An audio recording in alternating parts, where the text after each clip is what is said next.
tal? Buenas noches, bienvenidos una vez más a Entredichos, que hoy tiene a 3 invitados. Se trata de Jorge Alcocer, quien fue director fundador, ya no lo es, de la revista Voz y Voto, fue jefe de asesores de la secretaria de Gobernación con Olga Sánchez Cordero y actualmente es el coordinador del Observatorio Ciudadano. Jorge, te doy la bienvenida. Y está también con nosotros, pero a distancia, Mauricio Merino, un hombre que es doctor en ciencias y en ciencia política y sociología por la Universidad Complutense. Ha sido y es actualmente el director del Instituto de Rendición de Cuentas y Combate a la Corrupción de la Universidad de Guadalajara y fue consejero electoral. Te doy la bienvenida, Mauricio. Gracias, René.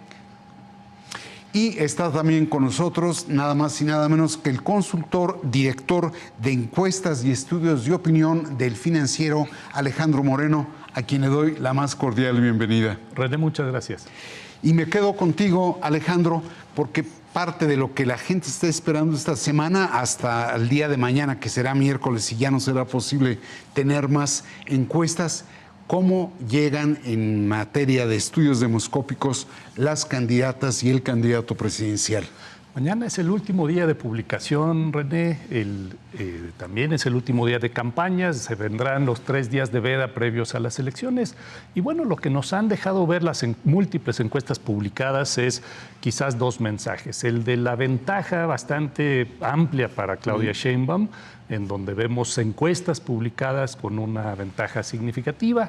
Por otro lado, encuestas que marcan básicamente un empate estadístico con mucha cercanía, un punto arriba incluso en algunas de ellas, de estos ejercicios, Xóchitl Gálvez. Y bueno, en el caso del Financiero hemos estado un poquito en medio, que en estos procesos polarizados parece que es el peor resultado. No le gustan a un lado, no le gustan a otro, pero 17 puntos en abril y estamos pues todavía por publicar la de mayo. Así que, ¿qué pasa en mayo? Hay muchísimas cosas. ¿Qué puede suceder? 2 debates tuvimos que ya hemos discutido. El tema de la marcha de la marea rosa, la postura de la oposición ante la democracia, si hay deterioro, si no, la continuación de la transformación. Entonces me parece que va a ser muy interesante en esta encuesta recopilar todo lo sucedido en el mes de mayo. Hay en particular, yo creo que si quieres lo discutimos más adelante, pero el tema de los debates, de si impactan o no impactan, creo que vale la pena revalorarlo. Impactan definitivamente en las campañas y las campañas tratan de impactar en el voto. Así que si hay o no un efecto directo, me parece que sí es importante tratar de decir esto. Y bueno, en la Ciudad de México publicamos recientemente también, no sé qué tanto quieras entrar allí, y se vislumbra, como decíamos en la portada del periódico, competida la elección. 9 puntos de diferencia entre la población general electoral, es decir, el electorado a partir de la encuesta, y 5 puntos solamente entre votantes probables. Clara Brugada 50%, Santiago Taboada 45%, mucho más atrás Salomón Chertoriski con 5%, así que la Ciudad de México pues todavía en el aire, veremos qué sucede. Apretada ahí. Mauricio, me voy contigo hasta Guadalajara. Hay por parte de la oposición el señalamiento de que hay un voto oculto o que hay una suerte de espiral de silencio. ¿Qué valor le otorgas tú a las encuestas que han venido retratando distintos momentos del proceso electoral, de la campaña presidencial? No, yo creo que han sido relevantes en 3 sentidos, René. El primero es que hay digamos, un escenario construido a partir de las encuestas, según el cual efectivamente la puntera es Claudia Sheinbaum, pero no es un resultado definitivo. Las otras encuestas, y por otro lado, efectivamente, la no respuesta, Alejandro es el experto, yo me meto en su territorio ahora, Alejandro Moreno, pero hay un montón de posibilidades de que la gente que con miedo prefiere no contestar las encuestas, lo haga porque en realidad está ocultando un voto a favor de Xóchitl Gálvez. Esta es una de las interpretaciones que se han hecho con más frecuencia. Aún así, René, de ganar Xóchitl Gálvez, lo que nos revelan estos estudios es que ganaría con un margen muy estrecho, habría más bien un empate. Entonces hay dos escenarios: gana Claudia Sheinbaum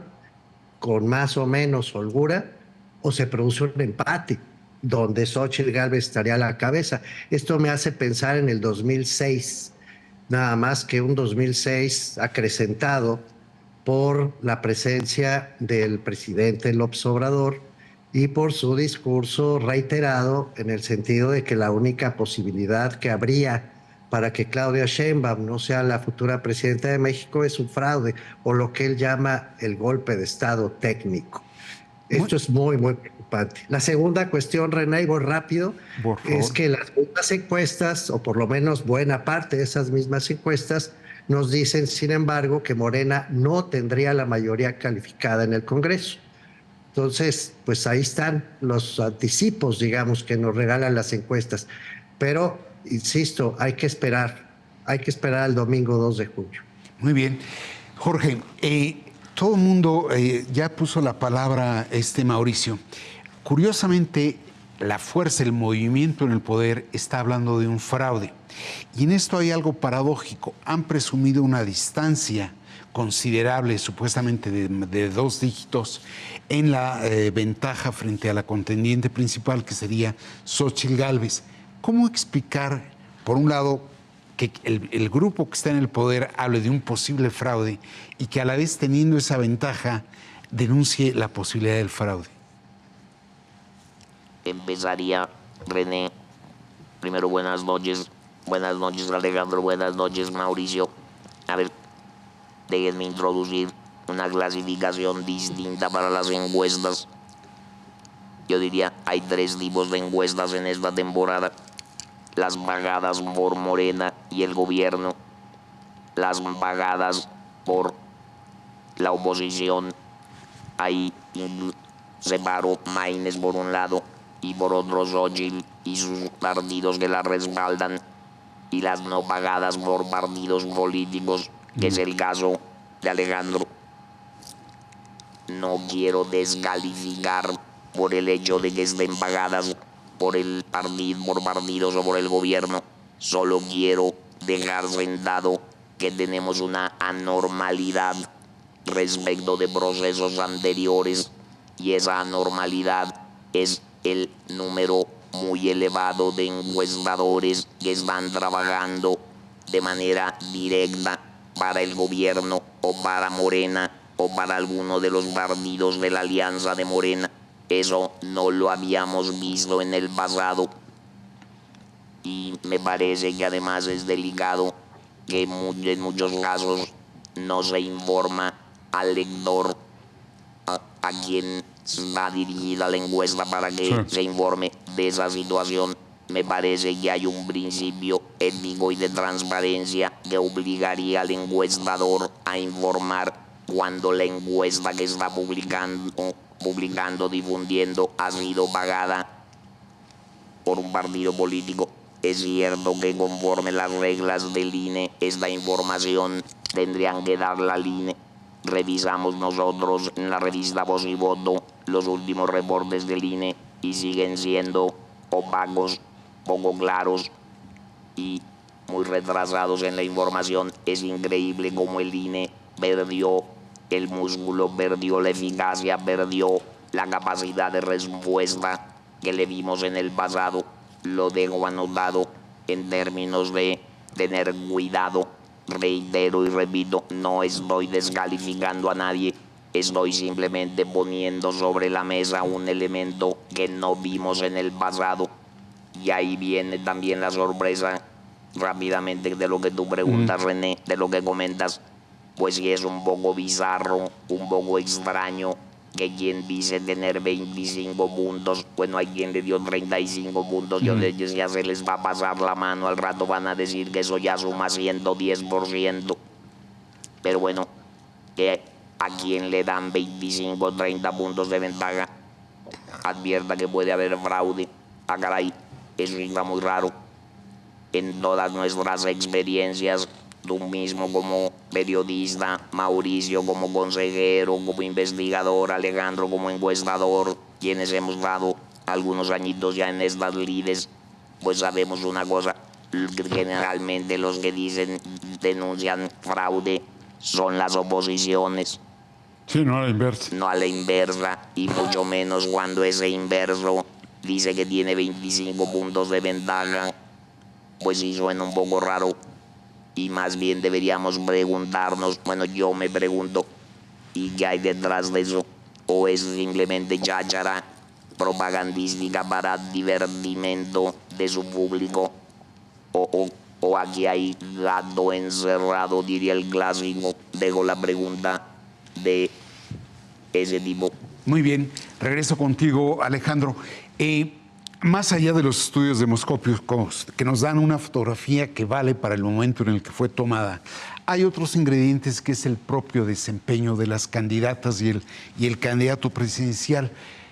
Si pudieras de manera muy breve calificar a cada desempeño, lo que corresponde a Jorge Álvarez Maínez, Xóchitl Gálvez y Claudia Sheinbaum. Claro que sí, René. Mira, yo creo que es fundamental, porque en el fondo, en el vínculo previo al voto es qué opinan de los candidatos, más allá de lo que pesan las ideologías, los partidismos, la aprobación del presidente. Al final del día estás eligiendo a esta persona para ser el titular del Ejecutivo. Y creo que ha sido muy interesante la evolución de la imagen de las candidaturas que se está usando ahora. Yo creo que es incorrecto, pero las candidaturas, porque lo que hemos visto es una enorme estabilidad en las preferencias electorales, pero muchos cambios en opiniones diversas, entre ellas qué opinan de las candidatas. Y lo que parece que sucede, lo que vimos en las encuestas después del segundo debate, es que sí empeoró, por ejemplo, la opinión de Claudia Sheinbaum después del segundo debate, lo cual influye en su estrategia en el tercer debate de no engancharse en las acusaciones, en la campaña negativa. Me parece que la imagen fundamental de Xóchitl Gálvez, porque esa ha sido la apuesta, es de una candidatura negativa que está criticando, que está contrastando lo que ha sido este gobierno. Y Álvarez Maínez, que se ha dejado conocer, que ha, digamos, de alguna manera destacado sobre las otras dos candidaturas porque había más hacia dónde avanzar, y que se encuentra en estos últimos días pues con eventos como la tragedia en Nuevo León, entre otras, que me parece que ahí hay un tema de si generan empatía, un último empuje o no. Yo creo que parte de la marcha de la Marea Rosa en el tercer debate de alguna manera le permitió a Xóchitl Gálvez tratar de tapar posibles fugas de electores hacia Maínez, pero con lo posterior, pues quién sabe, ahí hay un tema de a quién le va a quitar finalmente Maínez en todo esto, ¿no? Entonces yo creo que ha sido una evolución muy, muy interesante, porque sí han cambiado en ese sentido. Y si me permite simplemente retomar el tema del fraude de la narrativa, yo creo que aquí añadiría un aspecto adicional al que pone Jorge, que es que de las candidatas, sobre todo, estamos viendo un reciclado de soundbites o de marcos referenciales de campañas anteriores que no necesariamente ponen en duda la elección, pero que sí pueden movilizar ciertos segmentos de electores. Por ejemplo, ante la fortaleza del discurso prodemocrático de la Marea Rosa, de si la democracia está en riesgo, de hecho la candidata de oposición lo ha dicho, es un reciclado del 2006, Claudia Sheinbaum es un peligro para la democracia, estoy citando. Pues una manera de recordarle al electorado también cuestiones del desarrollo democrático es el historial del fraude que argumentó la izquierda. Entonces me parece que también tiene un sentido de targeting, como dicen los consultores, de tener en cuenta ciertos electores, ¿no?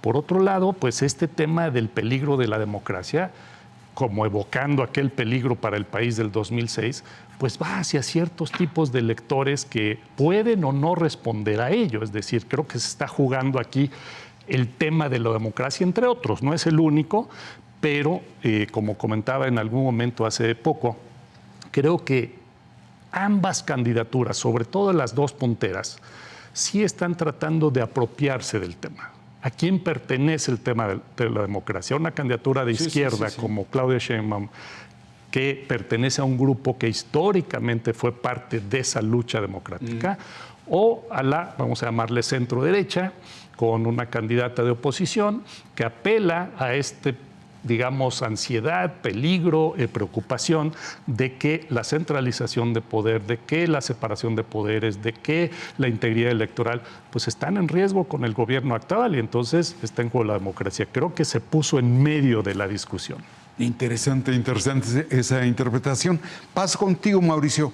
¿Cuál es la calificación que haces del desempeño de las dos candidatas y el candidato presidencial? Mira, René, yo creo que el candidato que ha estado en toda esta campaña se llama Andrés Manuel López Obrador. Vamos a hablar de él, pero primero hablemos entonces de las figuras formales. Ahorita vamos a pasar. Yo sé es que la definición, escucho a Alejandro y me hago cargo de que la única manera de calificar, de evaluar, de hablar de las candidaturas y de su desempeño, pues es en función del principal, ¿no? El agente y el principal, en este caso son agentes, estas candidaturas. La verdad, por ejemplo, la idea que propone Alejandro respecto a la democracia, pues está clarísima por el lado de Claudia Sheinbaum, es la continuación del proyecto de López Obrador. Yo recuerdo que el primer debate habló más bien de sí misma y del gobierno de la Ciudad de México, y luego, tras ser reconvenida públicamente por el presidente López Obrador, a partir del segundo debate y en el tercero, se ocupó más bien de subrayar los logros del presidente actual. Corrigió ese discurso. Ha suscrito letra por letra el proyecto de modificar la integración de la Suprema Corte y de elegir a ministras, jueces, magistradas, etcétera. Ha suscrito la idea de eliminar la representación proporcional de las cámaras federales, al menos en la de diputados y en la de senadores. Ha suscrito la continuidad del ejército, dice capacitando a la Guardia Nacional, pero en realidad teniendo el mando de la seguridad pública por todo su sexenio. Ha suscrito la idea de mantener los programas sociales como reparto directo de dinero, independientemente de la garantía del acceso a la educación. Ha suscrito la idea de la escuela única, etcétera. Ha suscrito todo, para decirlo rápido. Realmente cuesta trabajo, en el caso de la doctora Sheinbaum, identificar algo diferente a lo que ha planteado el presidente. Por eso insisto en mi tesis de origen. Pero del otro lado, René, a mí me ha preocupado mucho que también Xóchitl Gálvez se ha definido a sí misma en función de Morena y del presidente. Supongo que esto se explica con más digamos, rutina, con una lógica más rutinaria. Las oposiciones siempre se definen como por contraste con el gobierno de turno, aquí y en cualquier otro país donde haya elecciones. Pero creo que en este caso, además, ha habido un par de componentes adicionales que me interesan. Uno es la competencia por el reparto de dinero. A mí, a diferencia de lo que ha defendido Xóchitl Gálvez, esta idea de quién da más con los programas sociales y su insistencia en que se van a mantener vigentes y aún se van a ampliar y se va a repartir más dinero, me parece que deja fuera del debate lo fundamental, que es que los derechos fundamentales son los derechos de las personas más débiles, de los más necesitados, siempre. Eso lo dicen los autores como Ferrajoli, pero también la experiencia cotidiana. Y cuando sustituyes la garantía de derechos por el reparto de dinero, pues no estás actuando desde la izquierda, estás actuando desde una de las versiones más añejadas del neoliberalismo, René. De hecho, esta propuesta de repartir dinero es de Hayek, imagínate, desde los años 30 del siglo XX. Entonces, no me gusta que Xóchitl Gálvez se haya metido en ese callejón de la discusión sobre el reparto de dinero y casi poco más, ¿no? Tampoco me encanta que su alternativa al gobierno de López Obrador sea más bien una alternativa de incorporar al proyecto de igualdad, al proyecto de López Obrador, la participación de particulares y poco más. Digamos, no alcanzo a distinguir con claridad qué es lo que diferente también nos está proponiendo Xóchitl Gálvez.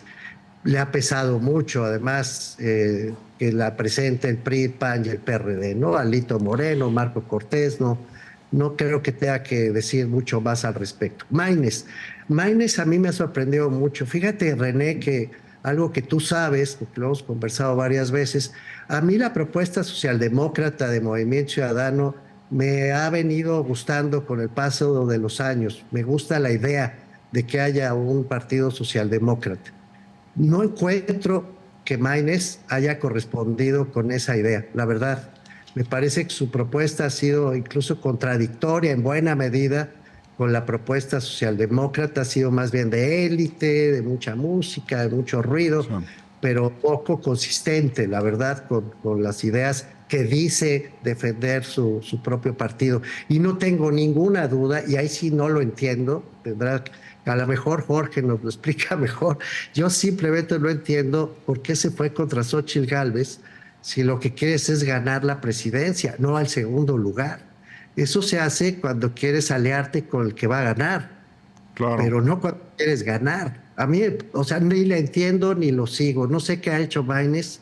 Lamento mucho los episodios trágicos que ha tenido que afrontar, por supuesto, pero no le entiendo nada. No sé qué campaña ha hecho Maines y dudo mucho que pueda obtener un puntaje alto. Muy bien, te agradezco mucho. Me falta recoger tu punto de vista, pero te ruego que me dejes ir a un corte y regresamos con la calificación de las candidaturas presidenciales.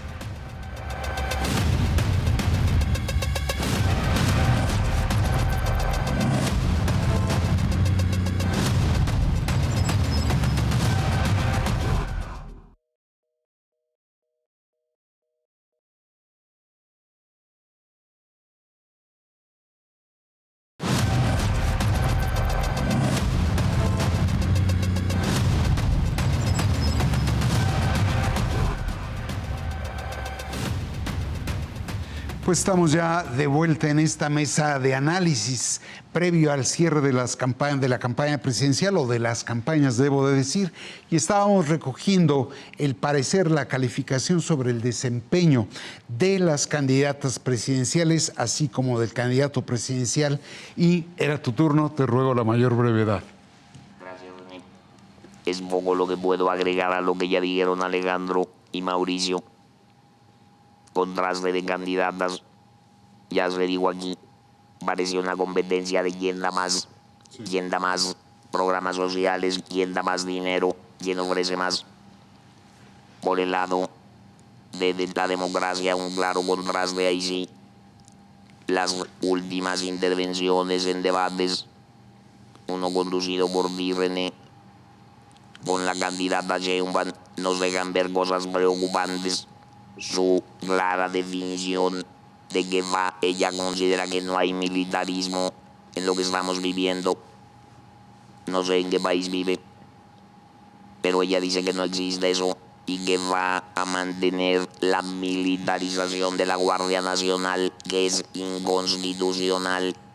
Lo que se ha hecho en materia de Guardia Nacional es violatorio de la Constitución, como lo es que el ejército esté participando en más de 200 actividades civiles que no le corresponden, simplemente no le corresponden. Entonces, lo que tenemos enfrente es un dilema. Parecería que la oferta de la candidata oficial es más de lo mismo, pero recargado. Eso es lo que yo veo. Y respecto del candidato Maínez, pongo sobre la mesa un tema que quizá nos puede explicar su comportamiento. Él concentró su presencia en universidades. Parece que está apostando al voto joven. Así es. Si tiene éxito, hay un partido al que le va a quitar votos, que es el Partido Verde, que normalmente se ha beneficiado del voto nuevo por distintas razones que no me meto aquí a mencionar, pero no veo mayor presencia de Maínez y solamente dejo anotado una gran ausencia en el debate entre las candidatas punteras, el debate sobre las finanzas públicas y el futuro inmediato de nuestra economía, y dejo anotado un riesgo si, como dice la candidata Sheinbaum, van a desaparecer los autónomos Cuidado porque el Banco de México puede verse afectado, no solamente la democracia con la desaparición del INE del Tribunal Electoral, sino la pregunta que cabe hacer es ¿cuál es el plan de la 4T para la autonomía del Banco de México? ¿Se van a ir sobre el Banco de México para No lo quitar han la tocado, autonomía? ¿no? No Es decir, lo han tocado, no, porque han pero sido ya muy tienen claros. mayoría en la Junta de Gobierno. Sí, pero han sido muy claros hablar del INAE, hablar del INE, hablar de la IFETEL. Digo, por fortuna hasta ahorita no ha Ojalá. aparecido en el horizonte. Me voy contigo, Alejandro. Ya puso Mauricio Merino el cascabel al gato. El presidente ha recibido más de 50 medidas cautelares por intervenir en el proceso electoral. Prácticamente les pediría una frase para calificar la compostura del presidente Andrés Manuel López Obrador en este proceso. Mira, yo creo que es un tema legal muy interesante con implicaciones en la evaluación de la elección. Desde el punto de vista de encuestas, me parece que hay un aprovechamiento aquí del presidente a estos niveles de popularidad, cualquiera que sean. También hay discrepancia en encuestas en dónde está la aprobación, algunas más, otras menos, pero es un presidente popular y me parece que, digamos que se aprovecha, toma ventaja del hecho de que el electorado, buena parte del electorado, hay uno muy crítico, pero buena parte del electorado es muy consecuente con el presidente. Entonces, creo que no hay una crítica. No son, digamos, aquí, creo que si efectivamente, como dice Mauricio, y coincido en buena medida, esta es una campaña amlocéntrica, centrada en AMLO, en muchos sentidos. Hay una cosa que lo distingue de otras campañas, por ejemplo, en 2000 o en 2012, en donde el presidente sí tenía una aprobación, pero no estaba, digamos, traduciéndose en un apoyo político tan claro para su partido. En este caso, el presidente está derramando popularidad en el partido político y creo que eso pues trae beneficios electorales. Entonces sí hay un factor que está... Directo o indirecto, el tema de los programas sociales es el presidente también. Y esa es una de las grandes divisiones que hemos visto en el electorado en esta campaña. Recibes directa o indirectamente programas o beneficios o apoyos sociales, estás con el partido oficial en gran medida.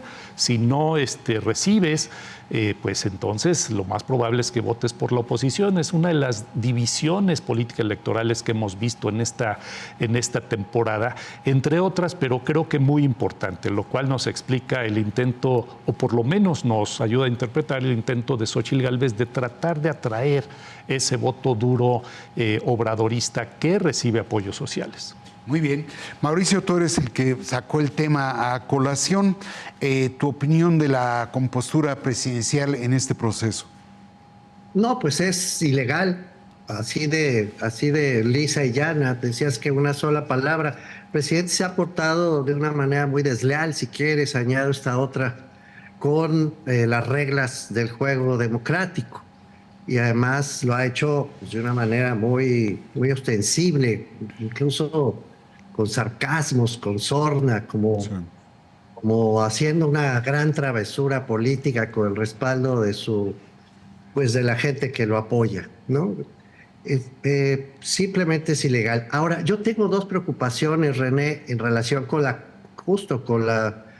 conducta del señor presidente López Obrador. Nos preguntábamos por qué insiste tanto en lo del fraude, lo decía Jorge, ¿no? Yo, si giro hacia el Congreso, no solo a la presidencia de la República, sino hacia el Congreso, pues no puedo sino pensar que probablemente están hablando de fraude porque les preocupa tanto la presidencia como la mayoría calificada en el Congreso, o al menos la mayoría a secas en el Congreso. Y pues te recuerdo eso, lo que todos sabemos, 300 distritos en pugna, que tienen cada uno de ellos sus propias características políticas, sociológicas, económicas, etcétera. Son distintos, no son exactamente lo mismo. Entonces, no me sorprendería que la lógica del fraude se enderece no tanto para la presidencia en caso de que gane Claudia Sheinbaum, cuanto para hacer una batalla jurídica y política y mediática para tener la garantía de que habrá mayoría en el Congreso a favor de Morena y de sus aliados. Y obviamente comparto la conjetura, ojalá me equivoque de llegar el caso, La conjetura es que si efectivamente gana Xóchitl Gálvez, tengo muchísimas dudas, muchísimas, sobre la posibilidad de que ya no solo el presidente, sino todos sus partidarios acepten un resultado de esa naturaleza. Pienso que de ganar Xóchitl, este país estaría viviendo momentos muy difíciles después del próximo domingo, querido René. Vamos a ver tu opinión, Jorge. Un dato, la campaña electoral formal duró 90 días. En 90 días el presidente recibió 50 medidas cautelares de la autoridad electoral. Eso dice mucho de su conducta contumaz, reiterada, en donde no había más objetivo que ser él quien estuviera al centro del debate, René. Es una campaña absolutamente estrambótica, en donde el presidente logró colocarse en el centro del debate y poner a los mexicanos de una manera irresponsable, antidemocrática, en la disyuntiva de están conmigo o están contra mí. Sus niveles de ofensa en contra de sus opositores son insoportables e intolerables. Si de democracia hablamos, la manera, por ejemplo, en que la semana pasada calificó a los científicos, artistas, académicos, intelectuales que firmaron un desplegado en favor de Xóchitl Gálvez, me parece inadmisible para un jefe de Estado, para un jefe de gobierno en un sistema democrático. Referirse de esa manera a sus opositores lo ofende a él y ofende la institución que representa, y me parece entonces lamentable.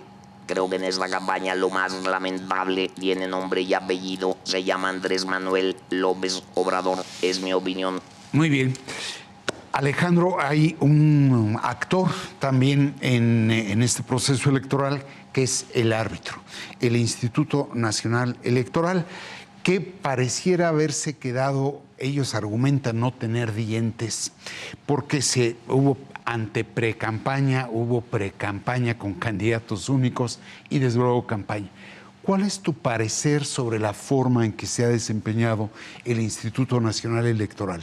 Que por lo demás pareciera estar, no quiero decir fracturado, pero al menos con dos bloques operando no al unísono. Mira, yo creo que hay entre ciertos segmentos, coincido aquí, hay una percepción de un INE que probablemente ha dejado mucho que desear en algunos procesos, a la propia presidenta, estas amonestaciones, vamos a decir, las múltiples tarjetas amarillas que le saca el presidente en este proceso. Yo creo que en términos de opinión pública, y aquí es importante contrastarlo con el tema del fraude o la narrativa del fraude electoral, creo que seguimos viendo un INE fuerte en términos de apoyo social, probablemente no en sus mejores momentos, aquellos que hemos visto de 2/3 de la población apoyando a un instituto electoral, lo mismo al tribunal, un poquito menos, pero me parece que con una mayoría de ciudadanos que confía en el INE, que tiene esta confianza, pues estamos del otro lado, me parece que...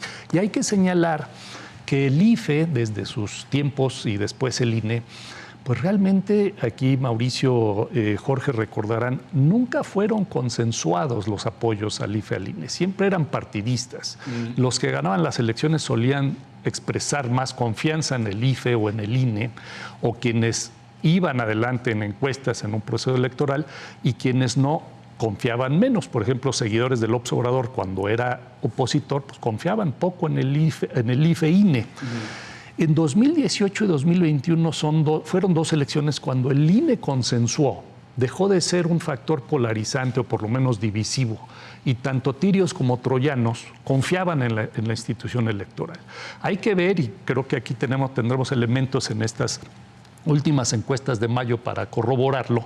Me parece que sigue siendo el caso porque por un lado tienes a los partidarios del gobierno, históricamente más propensos a confiar en la institución electoral, pero por otro lado tienes a los opositores defendiendo a la democracia y defendiendo al INE. Entonces me parece que el INE hasta ahorita no ha sido o no lo es, vamos a ver el desempeño en las elecciones, un punto de división. Muy brevemente, y te ruego nada más enumerar, ¿ves focos rojos en la conducción de la jornada electoral, tanto en su inicio como en su desenlace? Mira, yo creo que hay que poner atención al tema seguridad, que la gente tenga... De seguridad espero tener tiempo de tratarlo, pero en cuanto al arbitraje, ¿ves algún foco rojo? Desde donde yo estoy, desde la óptica de la opinión pública, de las encuestas, no hay algo que destaque quizás en términos de la elección, la organización. Habrá que ver cómo se desempeña y evaluar ex post, lamentablemente, pero en términos de percepciones públicas no se ve que esté algo en riesgo, ¿no? Muy bien. Mauricio, con la mayor brevedad, tu parecer sobre el arbitraje electoral, sobre el instituto y tus focos rojos apenas enunciados, por favor. Yo creo que aquí sí voy a establecer una diferencia con lo que acaba de decir Alejandro, René, porque creo que por primera vez desde que inició esta etapa política de México, con la creación del Instituto Federal Electoral en los años 90, lo que estamos viendo es un desdén, un desprecio, un ataque constante desde el gobierno de la República a las autoridades electorales. Efectivamente, como dice Alejandro, en el pasado ha habido, pues por lo menos una cierta neutralidad del gobierno hacia las autoridades electorales, pero esta vez es el presidente el que ataca directamente al INE y de manera tenaz y constante, no sé cómo decirlo, ¿no? El plan B y ahora el plan C, eliminarlo, quitarla, en fin, ha sido brutal el ataque del presidente contra las autoridades electorales. Y yo estoy absolutamente convencido de que ese ataque presidencial también ha permeado entre los partidarios de Morena y eventualmente entre quienes siguen pues con interés, con sincero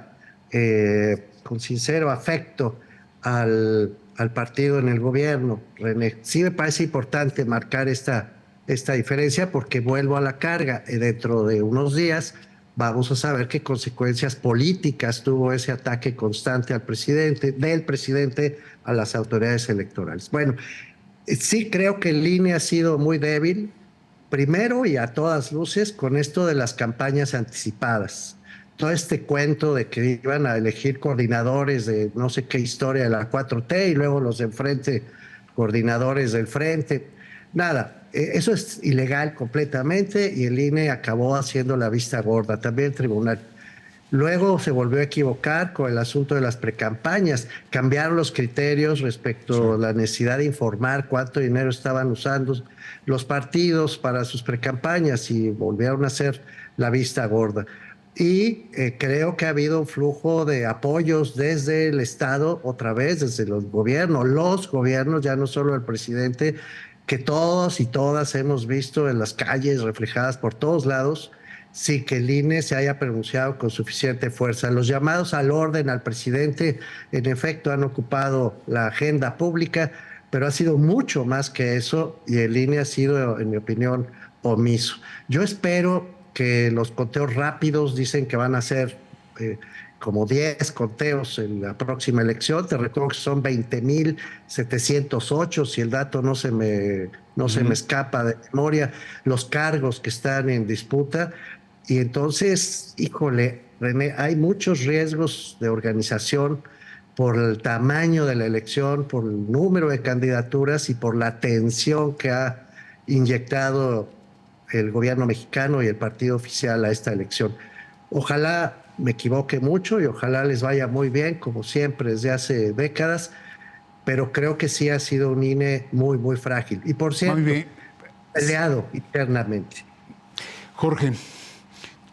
Creo que hay un elemento que nos dice mucho sobre la valoración del INE y del tribunal. Si Morena alcanza sus objetivos en esta elección del próximo domingo y el plan C se les hace realidad, el destino del INE y del tribunal como los conocemos hoy es desaparecer. O sea, no especulamos Eso nos lo ha dicho el presidente de la República, nos lo ha dicho su candidata. Van a desaparecer al INE y van a desaparecer al ¿Cómo tribunal. desaparecieron el IFE hace No, 6? no es lo mismo. Es decir, no, René, no. ahí no coincido contigo. Discúlpame, no es como hace 6 ni como hace 12. Ellos están hablando de una transformación radical del sistema electoral a partir de una fantasía pseudo-democrática, que es que elijamos a consejeros y magistrados electorales. Si vamos a elegir consejeros y magistrados electorales y ellos tienen la fuerza que están presumiendo que van a tener, pues obvio, anticipar, no le hago al profeta ni tengo la bola de cristal, pero se van a quedar con los consejeros, se van a quedar con los magistrados, se van a quedar con los ministros de la Corte, se van a quedar con el Poder Judicial. De eso estamos hablando. No estoy haciendo pronósticos tremendistas, es lo que ellos han dicho. Ahora, si lo veo desde el otro lado de el análisis, desde luego que el INE y el tribunal requieren una reforma de fondo. Me parece que llegamos a un punto límite en lo que construimos entre todos entre los años 90 hasta hoy y que es necesario. Dejo abierta la cuestión. Ojalá algún día nos invites, René, a platicar de la reforma que viene. Pero esa reforma va a venir y eso me parece que tenemos que tenerlo presente. Día de la elección, próximo domingo, yo distingo rápidamente, René, dos momentos y dos tareas y dos riesgos. De las 8 de la mañana a las 2 de la tarde, instalación de casillas, normalidad de funcionamiento. Hay que seguir hasta donde sea posible el sistema de información de la jornada electoral, el llamado SIGE, que desde que se creó nos da información muy confiable de lo que está pasando en el país. A las 2 de la tarde se tiene el reporte ya prácticamente completo de casillas, de cuántas se instalaron, de cuántas tuvieron sustitución de funcionarios y de incidentes. Segundo momento, 6 de la tarde. A las 6 de la tarde es legalmente posible dar resultados de exit poll y por tanto empieza ahí la espera de resultados. A las 6 de la tarde podemos tener... Las entidades. A nivel nacional, 8. A nivel nacional vamos a llegarlo hasta donde entiendo. A partir de las 6 de la tarde puedes dar de las entidades federativas, pero también puedes dar de la presidencial. También puedes dar de la presidencial, pero vamos a llegarlo. Ok. ¿A qué hora nos van a dar a conocer el conteo rápido de la elección presidencial? Vimos un documento del INE que dice que a las 11:30 de la noche. Mauricio, tú lo vas a recordar, creo que es la hora más tarde que se ha programado. De 94 se dio a las 10 de la noche, en el 2000 se dio poco antes de las 10 de la noche, en el 2006 no se dio, 2012, 2018, antes de las 10 de la noche teníamos conteos rápidos. No sé por qué el INE está diciéndonos que hasta las 11:30 de la noche. A mí dejo ahí la duda, porque hasta las 11:30 o que están previendo. Pero esos los horarios como los podemos ver ahorita, René. Bueno, nos falta el capítulo de ese elefante que está al centro de la jornada electoral, que es el de la violencia. No nos va a dar tiempo. Yo les pediría concluir prácticamente con una frase sin desconsiderar el ingrediente, la amenaza de la violencia. Alejandro. Pues preocupante para la ciudadanía, el tema número 1 de esta campaña electoral. Todas las candidaturas lo trataron.